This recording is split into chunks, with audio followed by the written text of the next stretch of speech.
I moved into apartment 4B in August of 2009. The building was old, one of those 1960s constructions where they skimped on insulation and soundproofing to pack more units into less space. I knew the walls were thin from the inspection. I could hear the realtor's phone buzzing in the next room, but I was 33, freshly divorced, and it was what I could afford on a teacher's salary. I told myself I'd stay 2 years, maybe 3, save up for something better. I've been here for 14 years. The Chen family moved into 4C 3 weeks after I did.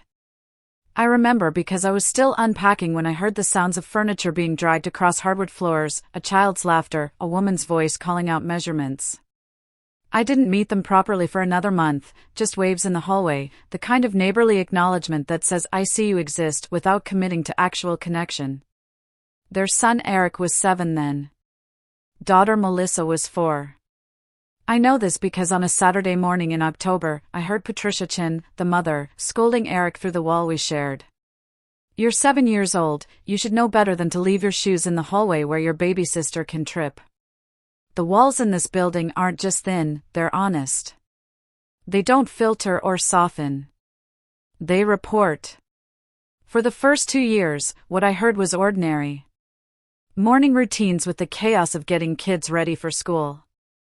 Evening cartoons with volume turned too high. Bedtime negotiations. Once, I heard James Chen, the father, singing Happy Birthday off-key, and later that night, I heard them making love, not intentionally, but because in apartment 4B, privacy is theoretical. I learned to live with the sounds. White noise machine. Thicker curtains, as if they'd help with audio. Headphones. I told myself everyone in apartment buildings deals with this. I wasn't eavesdropping. I was just existing in close proximity to other people's lives. The shift started around year 3. It was subtle at first. Patricia's voice carried differently when she spoke to Eric versus Melissa. With Melissa, there was warmth, patience, explanations. "Sweetie, can you use your inside voice?" With Eric, there was edge. "Eric, stop making so much noise, you're giving me a headache." I'm an elementary school teacher, I know the difference between normal parental frustration and something else. But through a wall, you can't see facial expressions. You can't see context. I told myself I was reading too much into tone. Then came the piano. They bought Melissa a keyboard for her 7th birthday. For weeks, I heard her pecking out Mary Had a Little Lamb, the same 4 bars over and over. I heard Patricia's encouragement, "You're so talented, honey. You're a natural." The pride in her voice was unmistakable. Eric asked for guitar lessons. I know because I heard him ask at dinner one night. The dining room must have been against our shared wall. "Mom, Tyler's taking guitar, and his mom said she could take me too if it's okay." Patricia's response came fast. "Eric, we can't afford 2 instruments. Melissa's already doing piano. Maybe when you're older and you've proven you can commit to something." I was grading papers on my couch when I heard this. I remember pausing, pen hovering over a student's math worksheet. The thing was, I'd seen James Chen drive a new Lexus into the parking garage 2 months earlier. I'd seen Melissa's birthday party decorations being carried in, the bags from expensive stores. Money wasn't the issue. But it wasn't my business. That's what I told myself. Families have dynamics. Parents make choices. I went back to grading. Year 4 brought middle school for Eric. I started hearing him less. He'd come home, and there'd be silence from his room. I'd figured out the layout by then. His bedroom shared the wall with my living room. Melissa's room was farther away, but I'd hear her practicing piano, Patricia praising every halting performance. One night in November, I heard crying. Muffled, like someone with their face in a pillow.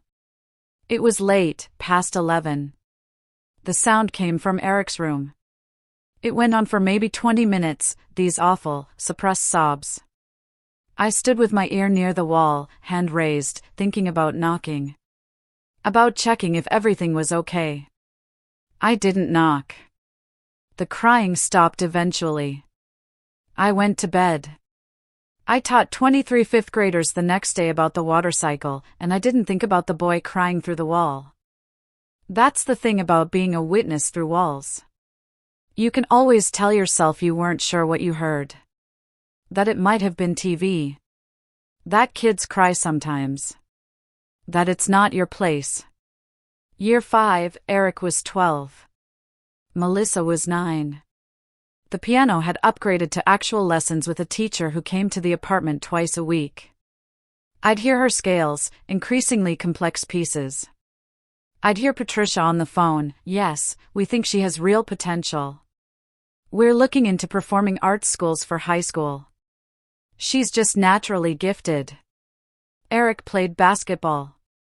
I know because once I saw him in the parking lot with a ball, shooting hoops at the rusted hoop someone had mounted on the garage wall. He was alone. I don't remember ever hearing Patricia or James at his games, but I heard them at every one of Melissa's piano recitals. I knew the recital schedule because Patricia would mention it in the elevator, to me, to other neighbors, to anyone. Melissa has a recital Saturday at the Cultural Center. She's playing Chopin. 12 years old and already playing Chopin, can you believe it? I'd smile. Say something generic. That's wonderful. What I didn't say, do you know your son shoots baskets alone at 9 p.m. on school nights?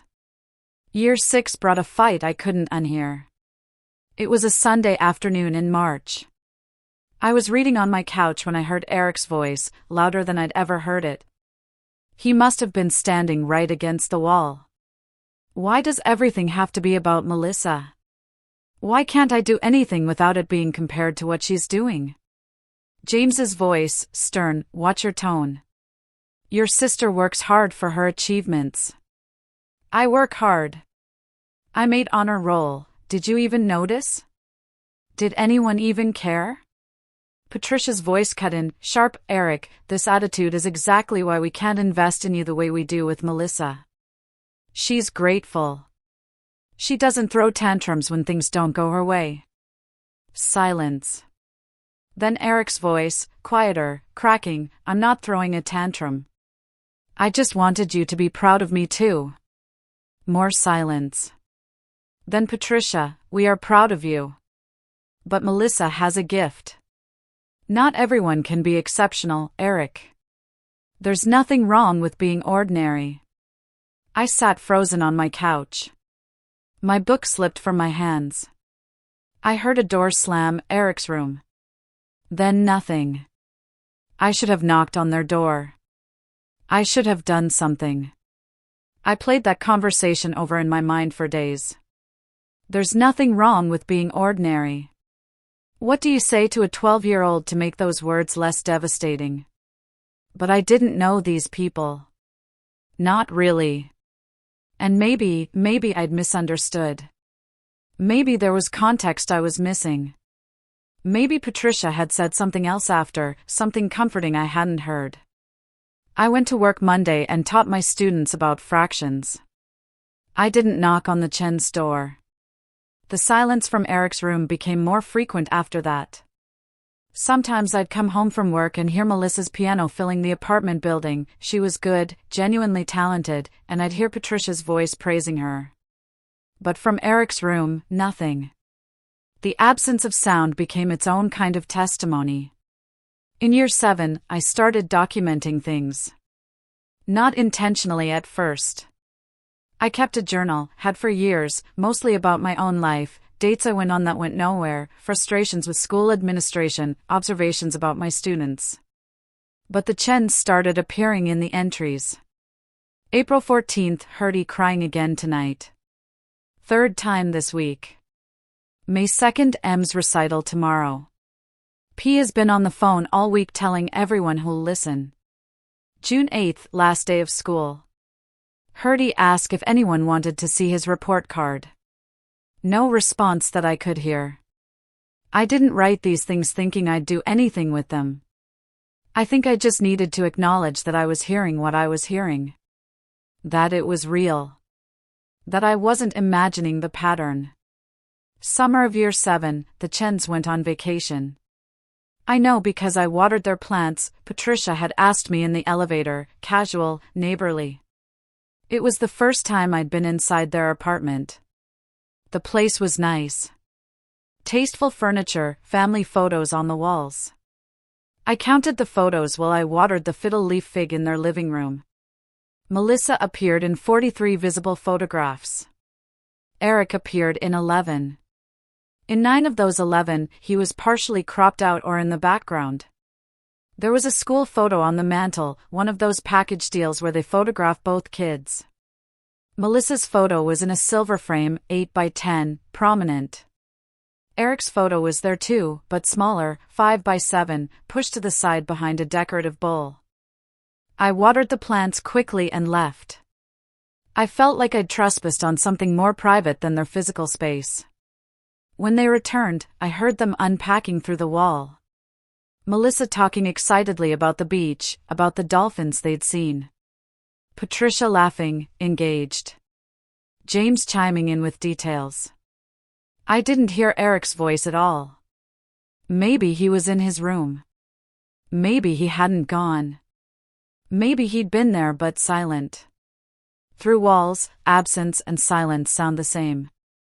Year 8 was high school for Eric.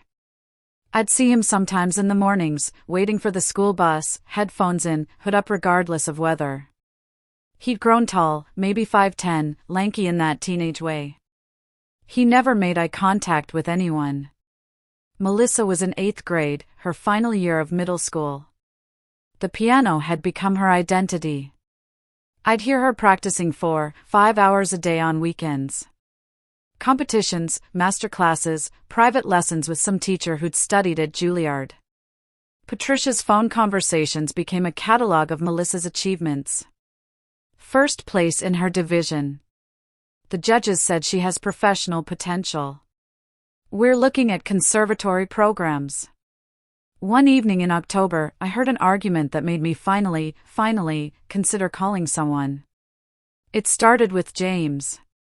Patricia, we need to talk about Eric's college fund. What about it? I want to split it. Use half for Melissa's conservatory audition tour. She needs to visit at least 8 schools, and with travel, applications, audition fees. Absolutely not. Eric's voice, firm, from somewhere in the apartment. That's my college money. Eric, your sister has an opportunity that comes once in a lifetime. You're probably going to community college anyway. You don't need community college? I have a 3.7 GPA. Patricia's voice, dismissive, and what are you going to do with that? Melissa has a future. A real future. You should be supporting your sister, not being selfish about money.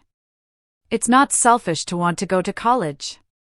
James, lower your voice. We're discussing this as a family.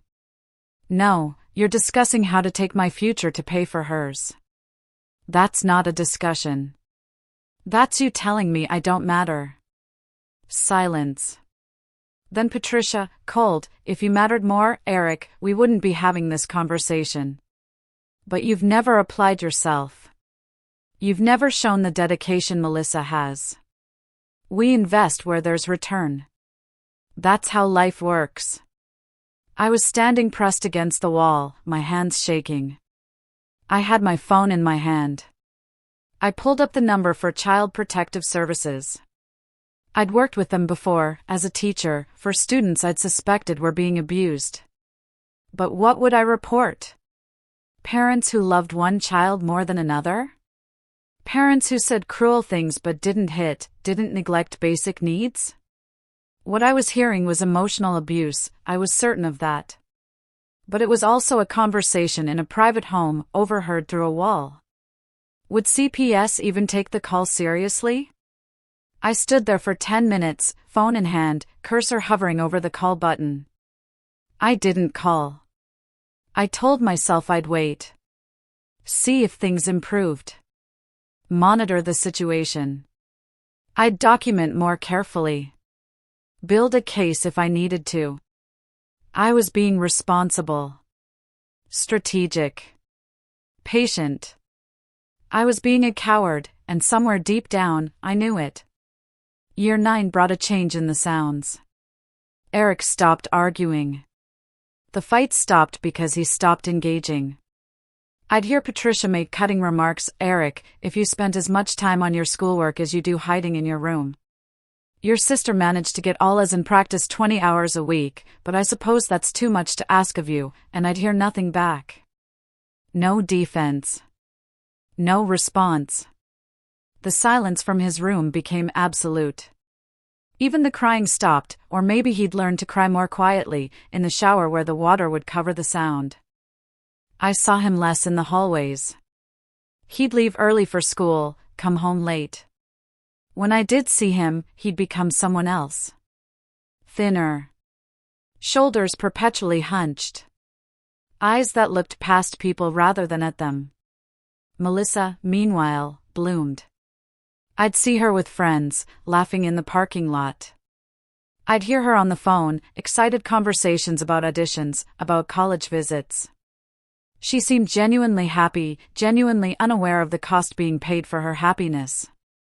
That was the thing I kept coming back to. Melissa wasn't cruel. She wasn't purposely taking from her brother. She was just a teenage girl, talented and encouraged, living the life her parents had constructed for her. How could I blame her for not seeing what I saw from the outside? But I also couldn't stop thinking about those photographs. 43-11. How do you live in a house where your presence is documented so differently and not know something's wrong? In January of year 9, I heard something that still haunts me. It was a Saturday morning. I'd slept in, unusual for me. I was making coffee when I heard Eric's voice through the wall. He was on the phone with someone. His bedroom voice carried differently than his arguing voice, quieter, but clearer somehow. I just need to make it 3 more years. Then I'm 18 and I can leave. Pause. No, I'm not being dramatic. You don't live here. You don't see it. Pause. I know I should talk to someone. But who? A school counselor? And say what? My parents like my sister better? They're not hitting me. They feed me. I have a room. On paper, everything's fine. Pause, longer this time. Sometimes I think about what it would be like if I just wasn't here anymore. Like, would they even notice? My coffee mug slipped. Didn't break, but coffee went everywhere. I barely registered the mess. I was fumbling for my phone, pulling up the crisis hotline number, the suicide prevention line. I was going to call. I was going to report this. A teenager talking about not being here anymore, that was clear. That was actionable. But then I heard him again, "No, I'm okay. I'm not going to do anything stupid. I needed to say it out loud to someone. Thanks for listening, Tyler." He hung up. I stood in my kitchen, coffee soaking into the floor mat, phone in hand, shaking. I didn't call. He'd said he was okay. He had a friend he could talk to. I'd be overreacting. I'd be violating his privacy. He was fine. He said he was fine. I cleaned up the coffee. I went about my day. I taught my students about the solar system on Monday, and I did not think about the boy who was counting down the years until he could leave. That's a lie. I thought about him constantly. But thinking and acting are different things, and I chose thinking. Year 10 brought college acceptance season. I heard Melissa's results first, full scholarship to a conservatory in Boston, a prestigious program that accepted fewer than 20 pianists a year. The celebration went on for hours. I heard champagne bottles popping, heard Patricia crying with joy, heard phone call after phone call as they spread the news to every relative, every friend, every acquaintance. Eric's results, I heard about by accident. I was getting my mail from the lobby when I saw him checking the mailbox. He pulled out a large envelope, the kind that usually means acceptance. His hands were shaking as he opened it. I watched from the corner of my eye, pretending to sort through grocery store flyers. He read the letter. His face didn't change much, but something in his shoulders shifted. A small exhale. He folded the letter carefully, put it back in the envelope, and headed to the elevator. I never heard any celebration from 4C. I don't know if he told them. I don't know if they asked. The only college I heard Patricia mention in the following weeks was Melissa's conservatory. 3 weeks later, I saw Eric in the parking lot with suitcases. It was late afternoon, a Thursday. He was loading bags into an old Honda Civic I'd never seen before, maybe borrowed, maybe his. I was coming back from grocery shopping. Moving out? I asked. Probably the most words we'd exchanged in 10 years. He looked at me, and for a moment, I thought he knew. Knew that I'd heard everything through the walls. Knew that I'd done nothing. Yeah, he said. Got accepted to state. Starting summer semester early. That's wonderful. Congratulations. He nodded. Thanks. He loaded the last suitcase. I wanted to say something else. Wanted to apologize for 14 years of silence. Wanted to tell him I'd hurt him, that I'd witnessed what happened to him, that I was sorry I hadn't done more. Instead I said, good luck with everything. Thanks, Ms. Morrison. He drove away. I didn't see him again for 4 years. The apartment next door became quieter with Eric gone. Just Patricia, James, and the piano. Melissa left for Boston in August, and then it was just the parents. Sometimes I'd hear them talking, ordinary conversations about work, about bills, about what to have for dinner. Sometimes I'd hear Melissa on speakerphone, telling them about her classes, her performances. They'd video call, and I'd hear Patricia's voice, warm and engaged. I never heard them mention Eric. Not once in the 2 years between his leaving and what happened next. Year 12 was when everything changed. It started with a process server knocking on the Chen's door. I was leaving for work when I saw him, a young guy with a clipboard and an envelope. Patricia answered, confused. I watched her face change as she read the papers. I didn't know what it was about until 2 weeks later when my principal pulled me aside. Sarah, I need to ask you something sensitive. Did you know the family in 4C? The Chens? My stomach dropped. They're my neighbors. Why? Their son Eric is suing them. It's in the local news. He's claiming systematic emotional abuse and neglect. He's seeking damages and he's filed restraining orders. I went home and searched for the news articles. There were 3, all published in the last week. Local man sues parents over childhood treatment. Emotional abuse case raises questions about parental favoritism. Brother claims he was erased while sister was elevated.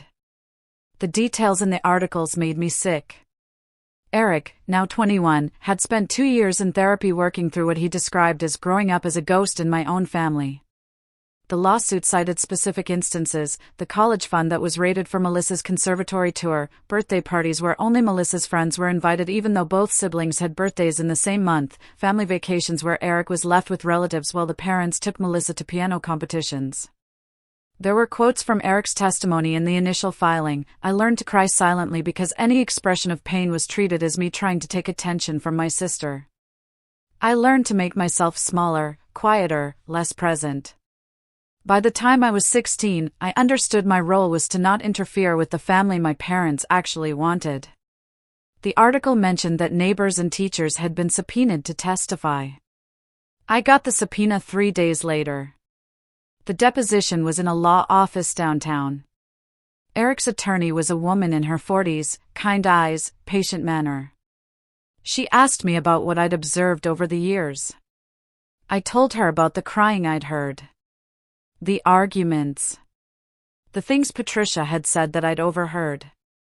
The way I'd never heard them celebrate Eric's achievements. The phone call where he'd talked about not being here anymore. "And did you ever report any of this to authorities?" she asked.